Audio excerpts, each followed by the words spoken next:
everybody, it's your girl Claudia Jordan. Welcome to tonight's Out Loud. It's a really interesting and necessary conversation we will be having tonight. Tonight, we're having a conversation that is long overdue. It's a conversation between Black trans and Black cisgender women. There's a divide between us, and it's marginalizing a vital part of our community. And unfortunately, our trans sisters are being brutalized and even murdered for simply being themselves. I have invited 4 women, 2 trans and 2 cisgender women, to share their unique perspectives and backgrounds with us. We're talking about the underlying issues that are preventing us from coming together.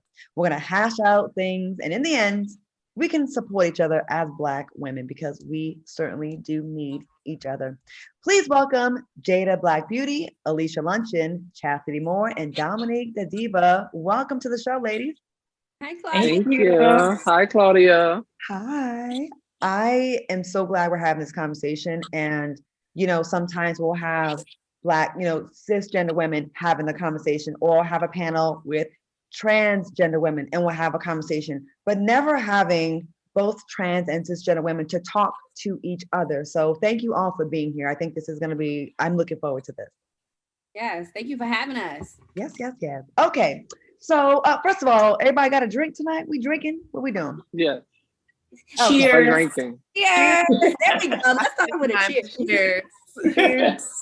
Cheers to sisterhood and getting a better understanding. How about that? Let me drink. Let me drink. I can drink today. We start off good tonight. That for sure.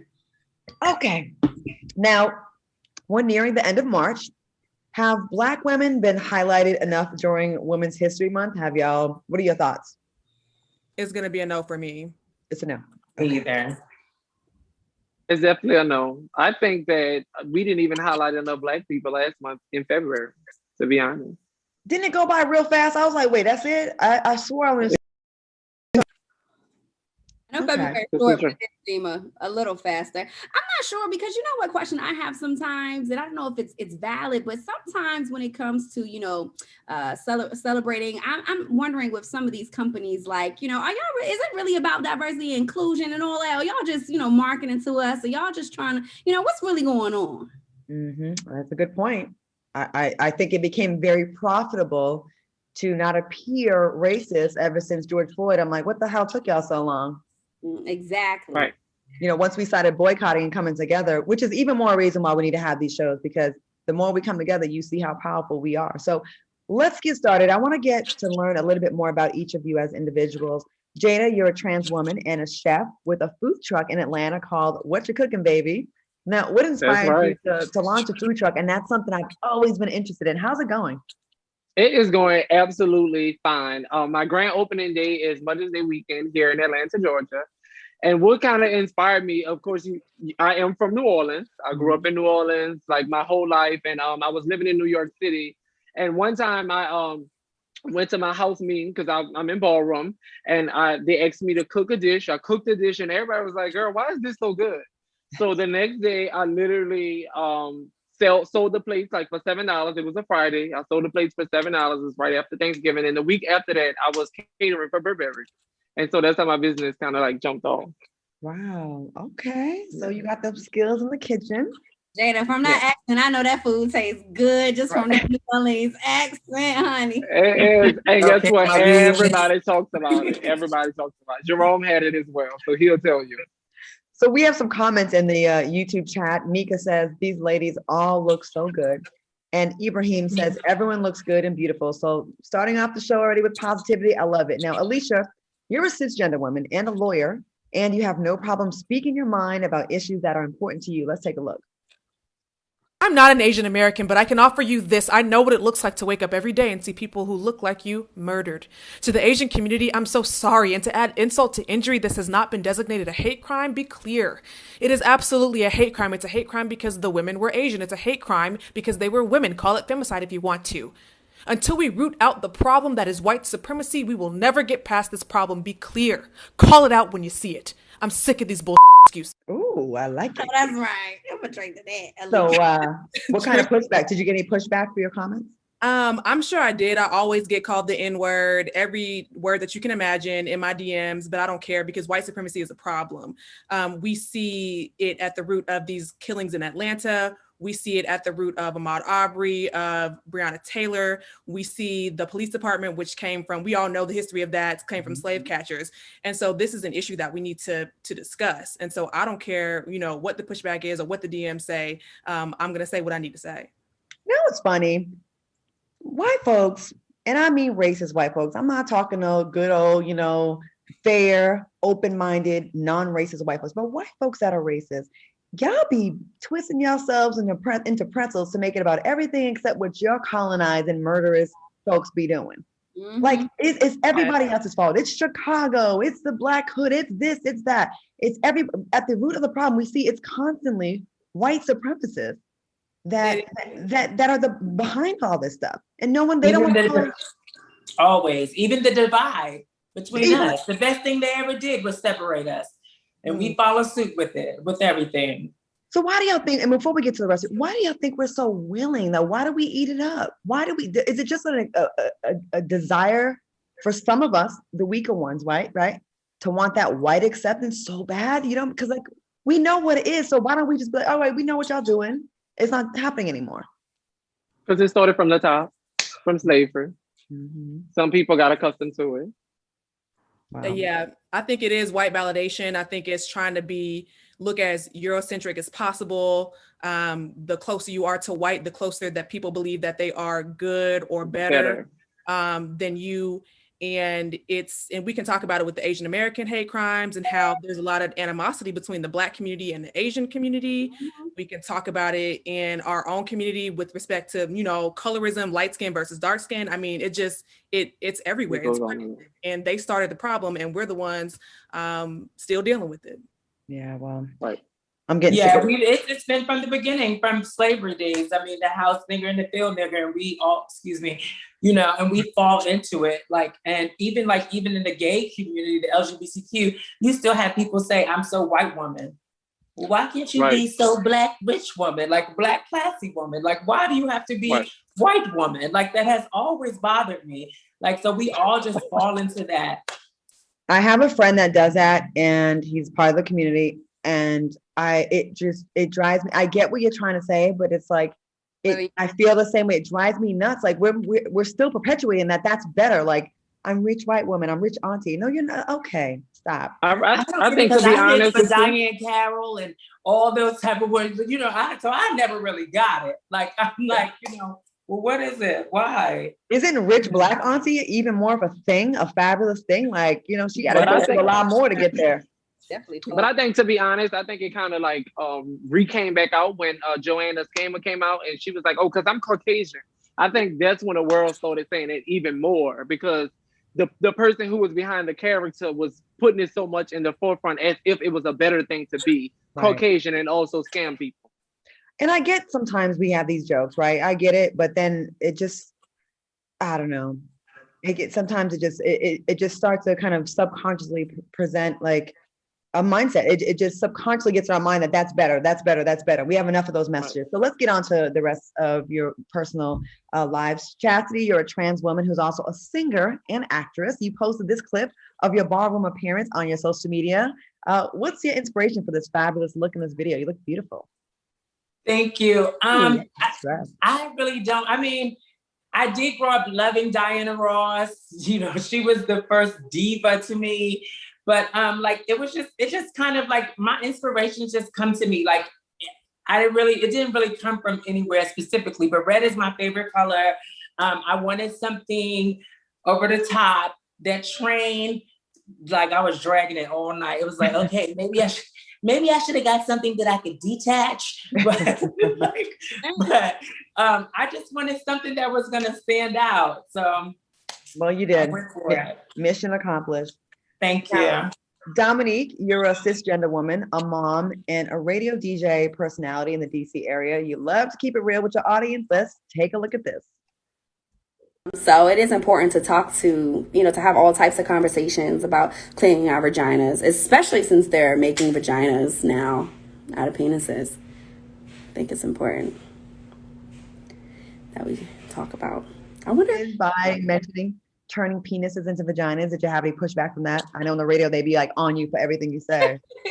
Not really, you know, that's why I love Instagram and my podcast, Diva Unfiltered. And that's where I can just really say the things that I probably wouldn't say on the radio. You know, a lot of times people are listening in the radio in passing and might not catch my humor. But I definitely was talking about, you know, just being mindful of how there's so many things to learn. And, you know, as a cis woman and in this entertainment industry that I work in, I, you know, come across all types of different people, and I'm, you know, friends with everyone from all communities. And so I try to be that liaison and also the voice for other people who may not have those experiences and may not have friends from different backgrounds and whatnot, to really just, you know, say what it is. And so my followers know they're not going to get any apologies out of me. Nothing that I've said is ever meant in malice. It's just keeping it a buck. Okay, cool. I got to ask this to everybody. When it comes to cis and trans women, do you ladies see each other as sisters, or do you still feel the divide? Whoever wants to go first. I feel like with certain women, I think that it's a division. And I say that because some women never really get to meet trans women. They only see the representation that's on television, or, you know, when it's something negative. And then I feel like, on the other hand, I feel like I have sisters and aunties and people that I grew up with. And I feel like there's somewhat of a connection and also a respect. Okay. Yeah, I can agree. So I have support, and I have aunties and my mother, like I'm a niece, I'm a sister, like, you know, so I do have that sisterhood, but then there's definitely still a divide. I don't know where, like, and you would think that we would be allies, but I don't know if there's somewhere in there where they think that we have, that we once had the male privilege or something like that. I don't know what it is that disconnects, or there's an insecurity or something, or some type of battle that they think that we're trying to do. But I think that I would love to have a sisterhood. I would love for us to have allies, but I definitely think that there's still a divide. And I don't know if that comes from religion or where it comes from, but definitely there's still a divide. Alicia or Dominique? Yes, I think there's a huge divide. Even me living in Atlanta and calling myself an activist, I haven't sat down and had a conversation with a trans woman one-on-one. And that's something that's embarrassing for me to even admit, but it just demonstrates that there's such a huge divide. And when I'm having these conversations, I'm saying protect trans lives and protect trans women.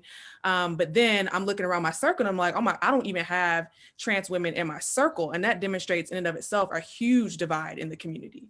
Well, you know what? A lot of people wouldn't be that honest. So thank you for even saying that, because I'm sure there's a lot of women that are watching right now that feel the same way, that haven't vocalized that, you know. And I want us to get to a place where you can say what it really is without being attacked or being labeled as a phobic or phobia. And I want us to get to that place during this show. And that's gonna have to come with you educating us. Like we need that, and we're asking for that so we don't make these mistakes. We don't want to hurt you. I know I don't. Dominique, do you feel like we're allies?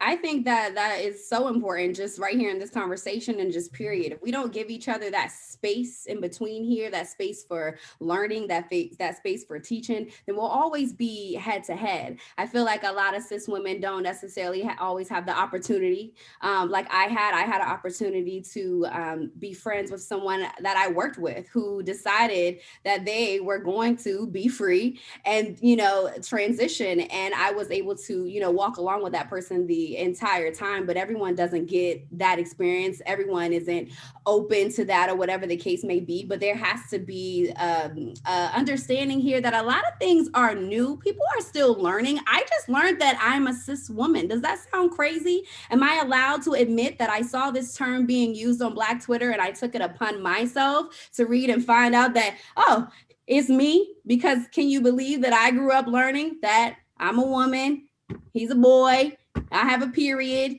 he doesn't, and now I'm 33 years old and things are changing. Now I'm 33 years old and I'm being told to also think about the person who, you know, was born a man that's transitioned into a woman, but maybe still has his lady parts. He has periods too. Periods aren't just for women. I have to relearn that. Can we have that space there and allow that?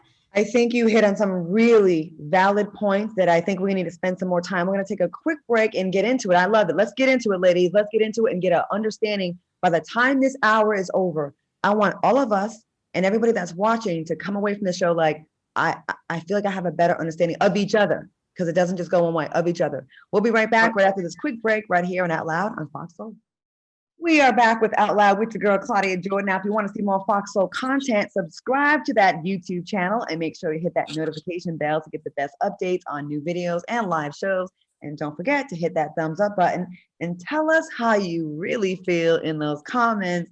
I am talking to Jada Black Beauty, Alicia Luncheon, Chastity Moore, and Dominique the Diva about how we can bridge the gap between trans and cisgender women. And we don't want to do the lip service. We want to really get into it. Okay. I want to read a startling statistic, ladies. 53% of transgender people report being harassed or disrespected in a public accommodation, which is a bathroom. What are your thoughts on this statistic that 53% report being harassed? I didn't know that. That's a lot. I had no idea.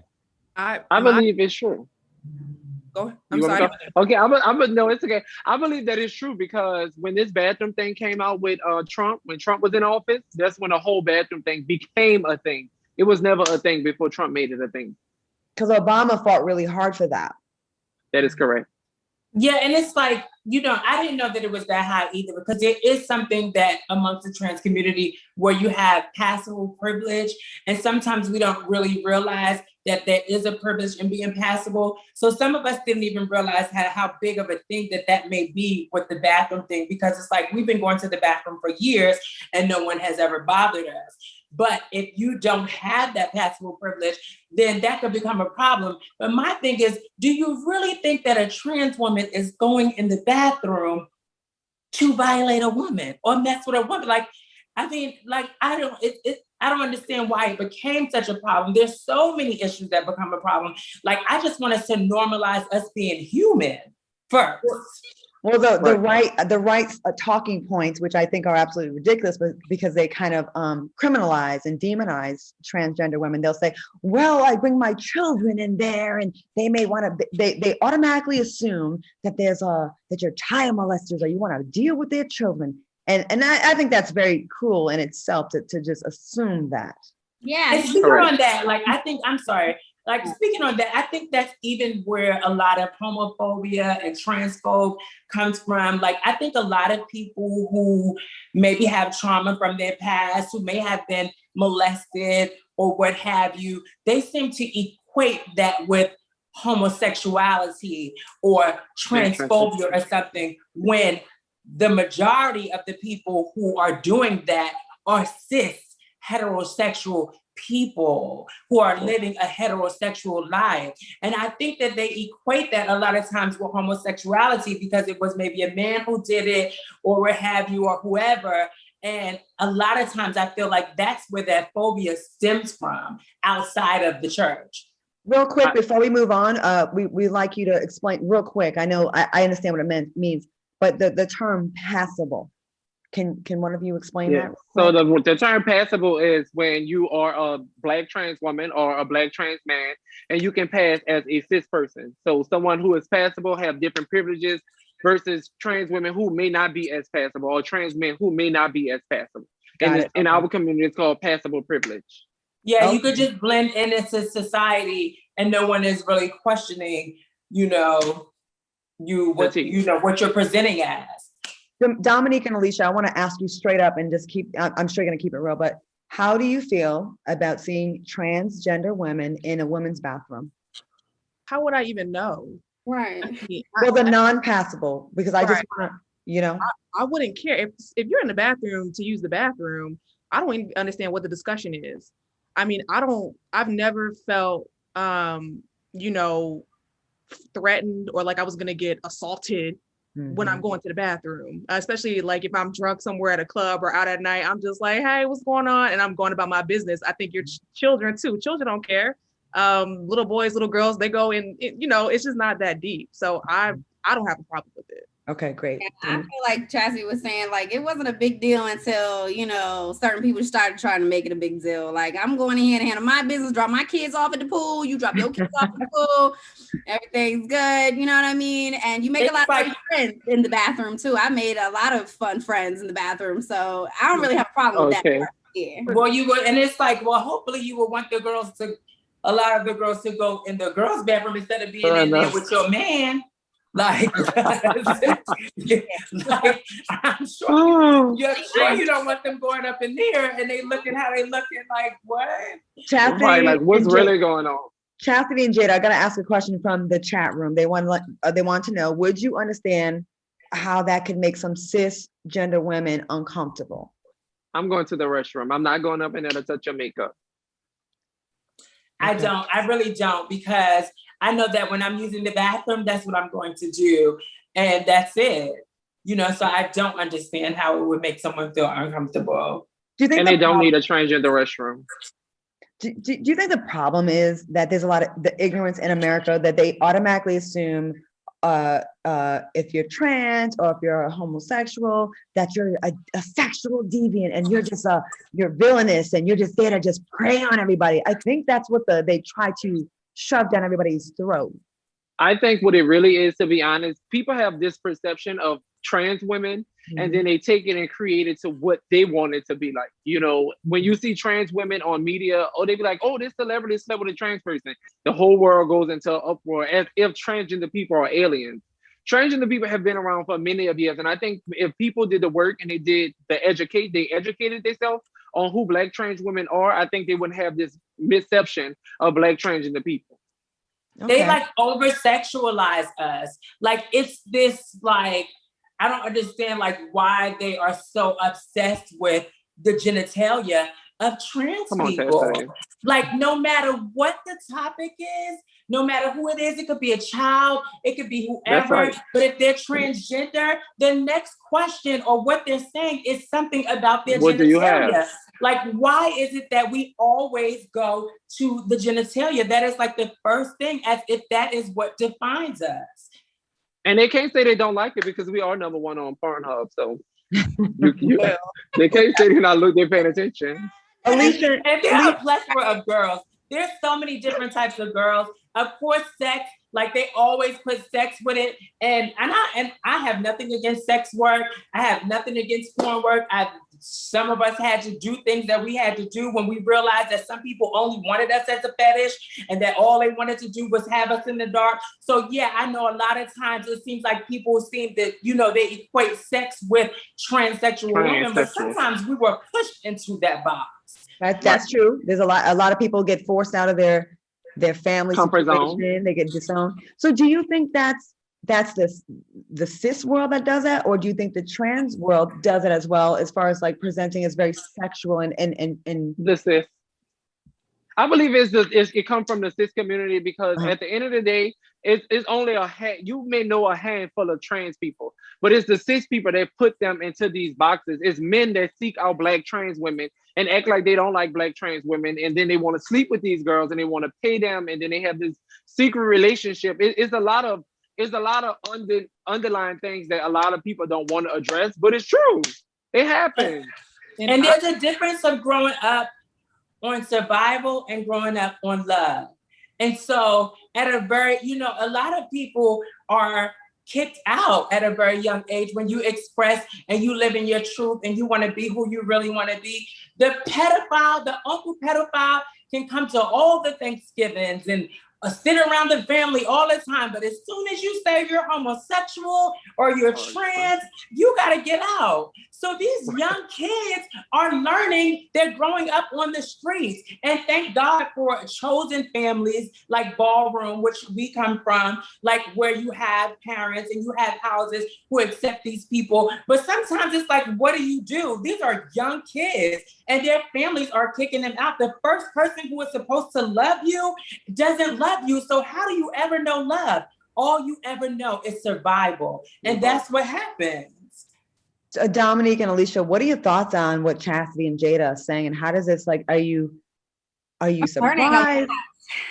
I'm learning so much. I learned about, passable. I'm learning a lot of things. And I think that, it's definitely a space for them to be heard and everybody's feelings to be validated. And, unfortunately, some people out there, they're ignorant to things, and unfortunately, they don't care enough to do the work.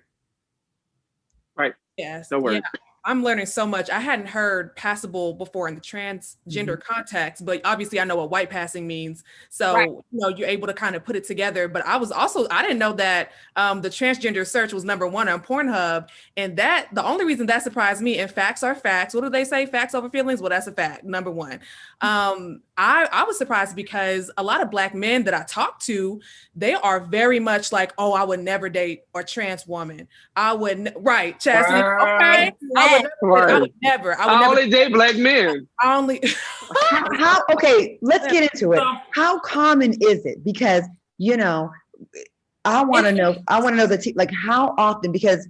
So this is the problem. It's very common, and I come from a different generation. Like I've transitioned almost 20 years ago.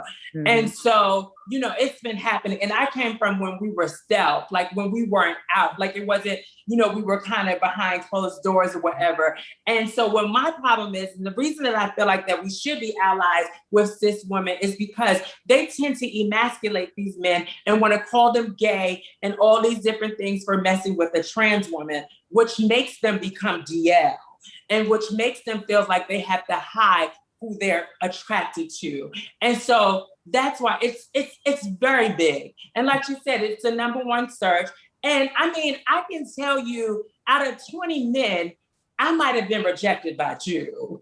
Like, you know what I'm saying? So like, it's not, Can we put that on cis women though? Because some men are just not confident in themselves enough and they're just making their own decisions and they just don't want to be accountable for it. And that's okay, because let me say this. I want to say this, piggyback off of Chastity. We're not saying like we're Black and trans and people need to date us. No, we're saying that we date Black men, and whether they want to acknowledge it or not, they are attracted to women. I think all men love trans women. And I always say that. I have uncles that love me. I never say they all want to sleep with us, but we all know somebody. We all grew up with someone that is trans or gay or, in that type scene or whatever. I only date Black men. So, for a man to be like, oh, because I don't date, I would never. This Atlanta. So can I ask you something? This is Atlanta. I want to ask something, and this may hit a nerve, but I think to have growth, we got to sometimes have some growing pains. Should men be demonized if they say they do not want to date a trans woman? Should they be demonized and canceled? Because I've seen that happen with some men that, what do y'all think about that? No, I think everyone has their personal preference. I think that people think that we push ourselves on men, and it's not true. It's not true. If you don't want to date someone that's like it's a box. Like, I just hate being put in a box. And I remember talking to my cis friend, my cis woman friend. And, I was like, I just hate having this title because it comes with a stereotype and a perception before you even get to know me. And like, we all are living in a body, like this is just a house, but it's our soul and our spirit that really speaks to another person. So you're missing out on my spirit and my soul because I am trans. Like, so you won't get to know me because of that. So no, I think it's a preference. That's your preference, whatever you want to do. It doesn't matter. Like, to everyone, there's going to be 10, so yeah, no, I definitely don't think that they should be demonized. I don't agree with that. That's up to them. There's many more men that will, So. I remember there was something with Genuine, and he said he didn't want to, and that was his right, I assume. And people wanted to cancel him. And I'm like, are we at that point where we can't say, like, and I want to know how that made y'all feel. So let's take a quick break. I want y'all to think about how your lives have been impacted by the politics of the Trump administration. Did his political rhetoric create an unsafe living environment for you? We're going to take a quick break, and I want to get to that when we return. We'll be right back. Welcome back to Out Loud. We're having a really interesting conversation and learning a lot about transgender women. And we have 2 cisgender women here as well. And we need to face each other and talk about this. I want to ask this question. And okay, I think there's a little bit of a reservation to say the wrong thing, because I've definitely been dragged for, saying the wrong thing. And then I invited a panel of transgender women to my radio show to educate myself as well. And I'm going to say this, there's a lot of cisgender women that do not like that they have to now change what they're called into cisgender. Like, why can't I just be called a woman? I want to talk about that. Dominique, I know you've said some things about that as well. Like, how do you feel about that, the label? It's new. It's new. I just learned it. I took it upon myself, like I said, to look, but I know a lot of other women would not necessarily take it upon themselves to go find out what that is, you know. Mhm. It's just that what I do, I just want to know, because I am an ally, and I just try to, you know, learn. I've been asking other cis women, hey, did you know, honey, Right. that you're a cis woman and not just woman? Because, you know, like I said, there's things that are constantly that we're learning. There's vocabulary being added, there's vocabulary being deleted and canceled. And I think there should be time and some room for us to get to know those things and give people the space to do that. Some people don't live in this realm. Some people not on social media all day. Some people don't have experience with the LGBTQ community. Maybe they don't, maybe they do, but we have to give them that space, and they're not absolutely, you know, they shouldn't be, you know, canceled or whatever the case, shunned because of those experiences. That's definitely a problem that I would like us to talk about, because I think in the last 5 years, maybe 10 years, there's been a lot of changes, a lot of advances, and a lot of like we've seen the trans community has been more visible. I know the trans community has been around for a long time, but as far as being visible and having recognizable faces out front and center. And I feel like there's some people that may ask a question and the question will be deemed ignorant and hateful when it's a question. And I believe questions are there to get answers. So how do we have these conversations when someone's coming in the conversation, they have no education, they have no awareness, they have no transgender friends in their circles, and they say, are you a man that wants to be a woman? And then people say, what do you mean? That's, you know, and they jump down your throat. I think that doesn't get us anywhere, right? And y'all know that what I'm talking about. Right. We don't get anywhere when we're like people. I feel like in this conversation, almost there's a fear of, okay, I can't say that. Saying the wrong thing. Right. And getting dragged. But I think, and malice. And I think sometimes when people are expressing their opinions, people forget that everything isn't meant in malice. Everything isn't meant in harm. Some people are literally just asking, or maybe don't know how to ask, or maybe they feel like they can't really share. I know a lot of people was mad at Lil Mama this week, and she done said a whole lot of stuff. But did anybody she was late. Did anybody pay attention to the part where she did say that some heterosexual people may not feel like they can speak up in fear of being labeled before being heard? Did anybody hear that part? Is that a valid feeling that she can have, or she shouldn't have that feeling either? Did anybody say that there were books and definitions and things you can go read? Yeah, like, I quote Claudia. Like, and Little Mama's been all in the ballroom and all that stuff. So she's ready to get her life when she's out there, but yet and still you get on here and you say things that are disrespectful to us. And, you know, like Claudia said one time before, if you say it the first time, it may be something you don't understand, but if you say it again, then you're just being disrespectful. So once you know something and you keep on the repetition of it and you're repeating this, then you're not trying to learn. You want to spread the narrative that you want to spread it, and you want it to catch on like a wildfire so that everyone else can use it. So I think this is what we start asking questions.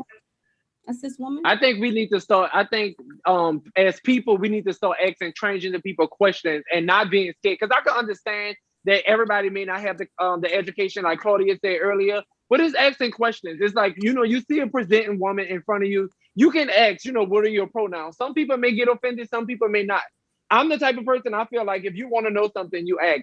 You don't walk up to a trans person and say, oh, you look like a woman, you a man trying to be a woman. It's like, you know, it's kind of like common sense in a sense, you know, just like people assume that you're a trans woman and then you still have a penis or a lady part, however you want to call it, you know, and they go straight to the genitalia. It's all about asking questions, and then it's about educating yourself after you ask the question. Jada, can you understand how we would be afraid, because it's so easy to misstep? I remember covering a story about a man that said he was attracted to transgender women, but he said that his words were he's attracted to the look of a woman with a penis. That's what he said. Lady right? parts. We're gonna say lady parts to keep it kind of clean, so the viewers don't get kind of, you know. He said he was attracted to a woman with a penis, right?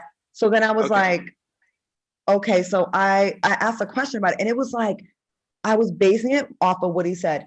And just the question made me afraid to even have further conversation. And I think there's a lot of cisgender women that want to be allies, but are so afraid of, if I don't perfectly form my question the first time out, I'm going to get canceled and viewed as homophobic and transphobic. I'm sorry. And nobody wants that. Like, it's a scary thing. Can y'all understand how we could be like, I can. And then it makes you 100%. like, I'm not going to say anything. And it's like, I'd rather be corrected and with love, because you know who's an asshole and who's a hater and who's coming at you. But let me say this. You know? Let me say this. To be honest, do you have to know what type of private part I have to label me a woman and be my friend? A lot of people, the viewers are gonna want to know that. Do you have to know what type of private part I have in between my legs to be an ally for me? Because my genitalia should not be your concern. And I think a lot of people, like Chastity said earlier, when they relate to trans people, they relate to genitalia. If you're my friend and you look at me as a woman, I'm just a woman. You don't have to know what type of private part I have in between my legs to stand up for me. I'm gonna say this. I think, again, for a lot of folks, this is new, right? So ever since we were little, when we get a cat, an animal, a baby, the first thing they do is look, it's a boy, it's a girl. So it's going to take some people some of us are a little slow, right? So when I grew up, I never heard anyone say they identified as anything else, right? Than what was the obvious. So I think people are slowly catching on. And I understand when it's about you, it's offensive and it's hurtful. But like Dominique said, we got to allow people a little grace to get it, because some of us are slow. I had a friend growing up in Rhode Island that was trans, and I'm so glad back in 1991, I had a friend that told me, so I never looked at trans as a gimmick. I never looked at trans as just a sexual thing. My friend told me and cried to me in my car one time about, she told me, imagine feeling like you were literally born in the wrong body and everyone's trying to get you to be what you're not. And I remember being like, I can't imagine what that feels like, but I love you as my friend. A lot of people don't have an experience like I have, right? So they're just going by however they were brought up in the church, with their closed-minded parents, with their circle. And so we have to we've got to fix that. Right. But in the process, if we cancel everybody in the way, how will we ever get there? So how can we be better allies? I don't agree with canceling everyone. I don't always have the correct jargon, and I had to, and I came from a different era, so I looked at things a different way as well, honestly. You know what I'm saying? When I first came in it, because we were stealth, and there's non-binary, and there's a progression with everything in life. And so you just have to really kind of study yourself on it. Some people try to use this pseudo scientific intellect against us, but really the science is really kind of what helps you to understand it more. There's a very thin line. You have intersex, you have hermaphrodites, you have there's a lot. So it's not just black and white people try to make it out to be. So that's why I don't understand sometimes where, especially and back to your question, some people are ready to jump on it. Some of the advocates, I do say to them, I'm like, oh, they come across so angry. I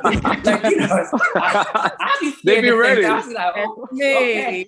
I don't want to get nobody stirred up, or whatever. But it's just really thinking before you speak and realizing what may offend you if you were in that person's shoes. But I think that everybody can be offended about something. Everybody can take something and be argumentative about it. Everybody can find offense in something. That's why we have people say, oh, you said that. Oh, you won't let your kid go over to someone else's house because both their parents are same sex. Oh, you're whatever phobia they want to put on that. And that could just be that person's prerogative in their house with their own kid. You know what I mean? So it's just some people out there, especially some cis women that are just worried about getting a bag right now, getting married, having some kids, doing this, that, and the third. They are not going to do their research because they don't care enough and they don't have. It's not their fight. Right. It's just not their fight. So if you're willing to educate yourself and fight for all women that may look like you or may not look like you, then you are someone that needs to be in this conversation. But if you're not going to do the education when it's live go off, then this might not be the live for you. We're going to take a quick break and talk. We're going to take a quick break and talk more about this. Before we're going to break, just real quick, Chastity, how you just so eloquently said, there's so many parts of this non-binary intersex that a lot of us are just learning. So if there's so much that's still developing, there's a lot for us to catch up on, and we have a lot to catch up on. So we're going to take a quick break and we'll be back with more of this conversation. I want to hear what you got to say in the chat. Give us your questions. We want to read them. We want to get to a point where we can help advance the conversation. We'll be back with more Out Loud on FOXSOUL when we return. Whew. We are getting an education today, and I think this is a necessary conversation. I don't know how much we can get in this hour, but I think we're making some strides here. So while we were in commercial, we were talking about something, another term. Alicia and Dominique, have you heard of this term, a chaser? I heard of a cloud chaser. What is that? What does that mean? What is a chaser? Yeah, what is a chaser? I said it. The girls is probably going to get at me because there's a divide when girls say chaser and stuff like that. And so because it sounds like it means that something's wrong with us if a guy specifically goes at us. But what we were talking about prior is like, you said Malik Yoba said that he likes girls with penises. And my thing is, if you're specifically going at the trans girls for a penis or like, their lady parts or whatever, then like you're a chaser. Like there's guys who just specifically want to be with girls just specifically for that. It has nothing to do with their spirit, their soul, their intellect, anything about them. They will just play with anything that puts a wig on just so that they can play. So they give the excuse of playing with the penis.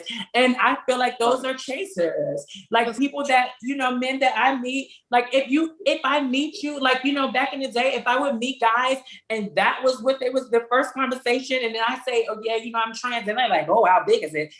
Click. Like, you know what I'm saying? Because then I know what you want. I know what you're giving. And that's where the fetishes come in. We become fetishes and all that. And nobody wants to be a fetish. And sexualized. And definitely sexualized. I did not know that. Do you think it comes from, because when a lot of people think trans, they think RuPaul's Drag Race, right? Or big makeup, big hair. And that's really the only interactions that people have with the trans community. And it's very entertaining and it's cute. And then, they don't know anything else. So do you think that show kind of causes damage to the community or has any effect on the community at all? I wouldn't say damage to the community. I would say that RuPaul was first, like the number one representation for people. RuPaul is not a trans woman. RuPaul is a drag queen. RuPaul is a man. RuPaul is not a trans woman. And I think people don't get the difference because there's not much representation. I think that we don't put enough representation on television for transgender people. Chastity is an actress and she sings and I am a chef. And so people don't get to see those things because all they get to see is RuPaul Drag Race. Now they get to see Pose and then they see Legendary, but that's not everybody's story. That's not what everybody does. If you can't tell, it ain't a story. That's how I feel. Well, can you see how, and this is why how trans women, a lot of times people have a tough time seeing them as human when it's just presented as the gimmick and the character in a movie. When you need to have these conversations with transgender doctors, trans women that are lawyers, trans women that are anything but just entertainment and sex workers, because that makes it easy for them to not look at them as real women, real people, real humans. Am I saying, is that correct? That's a good point to me because I can't recall any trans doctors. I definitely think recall. We have one. Ayana. We definitely have one. I definitely know people who are doing things like it's just not the story that they want to tell right now. It's like they always, they want it even on auditions and stuff. When I go on auditions and then I see the person that gets the part, I realize what they was looking for. They wanted someone that you could immediately tell because it's not a story if you can't tell. I think that we're making some strides. But I don't think that the spectrum is so wide for trans women, just like with cis women. There is a spectrum. There's a all different types of girls, but there's only one story that they want to tell. Alicia and Dominique, do cis gender women view trans women as a threat in any capacity? I've heard things like, "Oh, I could take your man," and all this kind of stuff if I wanted to. Is there a competition going on between us? I think some women definitely feel that way. You can even look at it in terms of sports, how, there's this big fight about whether trans women should be able to participate in the women's portion of sports or do they need to be in the men's portion of sports. What do you think about that? I've never felt like I was in a competition with a trans woman. feel like I'm in a competition with anybody really, but do I think a trans woman could take my man if I wanted to have a man? Yes, I do. I feel like that could clearly happen, but that's going to happen. Anybody can steal your man. Another man can steal your man because we're in Atlanta. So hello, somebody. I don't really understand what the issue is, but when I hear trans women talk about it, it's not trans women, but when I hear cisgender women talk about it, they're more so concerned about, okay, they want to know that another person is trans right away. Like for a cisgender woman, I want to piggyback off of that. A lot of straight men, they want to know within first meeting 2.5 seconds that you're trans, and they want to know it, on their terms. I know a lot of cisgender people probably want to know, like, okay, when can they ask you, or when does that conversation come up?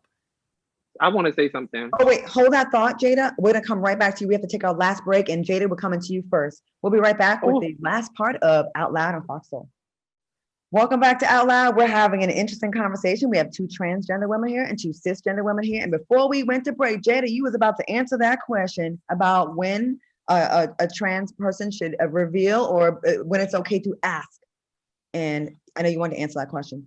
Yes, it's not a reveal because I'm not a costume. So let's start there. And then 2, I feel like the society want transgender people to introduce themselves as trans the moment they meet them. If I'm in a club, I'm not gonna say, hey, my name is, if a guy comes up to me and he says, would you like a drink? I'm not gonna say, yeah, I would like a drink. And he say, what's your name? I'm Jada, yes, and I'm trans. Like, nobody says that.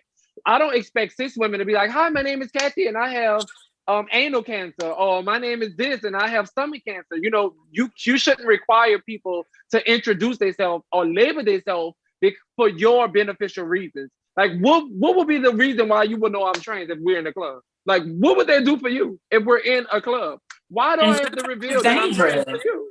And that is dangerous. And I go to all type of clubs. I go to straight clubs, I go to gay clubs, I go to more straight functions than I do gay functions. I'm very popular on social media, and I would never disclose myself in a public setting like that. It would never happen, and I don't care who may take offense to it. It's just not gonna happen. There's the examples of girls being killed that told that they spilled their tea. Tea means like telling that you're trans or whatever. The girl who was beat in New York and killed because my girlfriend he felt some type of way. Yeah, like, no, I don't think that's everybody's business. Dominique, my girlfriend got beat. My girlfriend was in Washington, and that happened to her, and she disclosed herself, and 8 guys jumped on her. She was literally in the hospital for a whole week and a half. She had black eyes and fractured ribs. It will never happen. I'm sorry, and I don't care who don't like it. Dominique, you were going to answer, you were going to speak on the jealous part or the competing in sports. Yeah, I just feel like, I'm sure there are cis women out there who feel, competition or whatever. There's this woman out there like, oh, I can't find a man anyway, have them in jail, and the other ones like this and that and the third. But, personally, I don't feel that way. But sometimes, it does become something to deal with when we are relearning things like I saw like the honeypot saying, your periods isn't just for women, it's for everybody. You need to think about that. You need to think about the person who transitions. And it took me a minute to be like, no, wait, what? We can't even have our periods? Some women might feel like that. You can have the period. It's like, I don't want the period. It's I don't think most women. I'll take the hormone shot. I don't want the period. I want the hormone shot. I'm gonna say something. I think a lot of cisgender women do feel in a way, and they're in the comments, that something that they don't have a space that's theirs anymore. They feel like, you know what I mean? And I think that's an honest thing to talk about. Let's talk about the pageants, like the Miss Universe pageants. Do you think it should be okay that transgender women compete in the Miss Universe, Miss America pageants with cisgender women? I think if we're going to bridge the gap. Would you say, Dominique? Make their own pageant, have their own pageant. Miss Universe is an organization that's been here for years. We do. We have ballroom and we have pageants. We have our own pageants and we have ballroom. But cis people are in ballroom now. So the ballroom is based around Black transgender women. That's what ballroom was created around. Chastity, she can tell you that. But there are cis people who are in ballroom now, and we're not shaming them, and we're not telling them y'all need to go stick to Miss USA and Miss America. We're not telling you that. I don't know a transsexual that's gonna go pick up a basketball with a full wig on and some makeup. So I think a lot of people should stop focusing on what this should be or that should be or sports and this, that, and the third. If you want to bridge the gap, then you should allow people in all spaces. I personally myself, I wouldn't go to a support group for women who can have babies because I don't have a fallopian tube and I don't want to have a baby that way. So And we so have we our do different have- spaces. We do have our own pageants, but also even like in the pageantry system. So we get it from everywhere, because once you have a sex change, then I think you're not allowed to compete in the pageant system here. So if, so sometimes it leaves people out, like, what do I do? Where do I go? We get it from all ends of the spectrum, from the LGBTQ community, from everywhere that we go. And it, like, for me, it's like the oppressed becomes the oppressors. Just like Blacks couldn't do a lot of things with the whites. Now Black people are doing the same thing to trans people and telling trans people what they can and cannot do. Cis women are doing that as well. And if it was a thing where they would just say, like, it's an insecurity, or it's a self-esteem thing or something, or bitch, I'm jaded, bitch, this bitch look like this or something, then I'm here for it. Like, okay, girl, I might feel the same way. But let's not sugarcoat it and say this and that. I want to have this safe space and everything. Because if she's done everything that she does to be a woman and live her life as a woman, and she's living in her truth, and you will never know what it feels like to be born a certain way and feel another way. Like, you will never know. You will probably never understand it if you don't go through a transition. But the thing is to respect it. I think the takeaway from tonight is asking the right questions and also being open to the answers on both sides. And I think no one has a monopoly on that. Like, I think that cisgender women should not be penalized for asking questions if you're coming from a good place. And I think that trans women should not be dehumanized and treated as they don't have a soul and they're not human and they're not valid, their feelings aren't valid.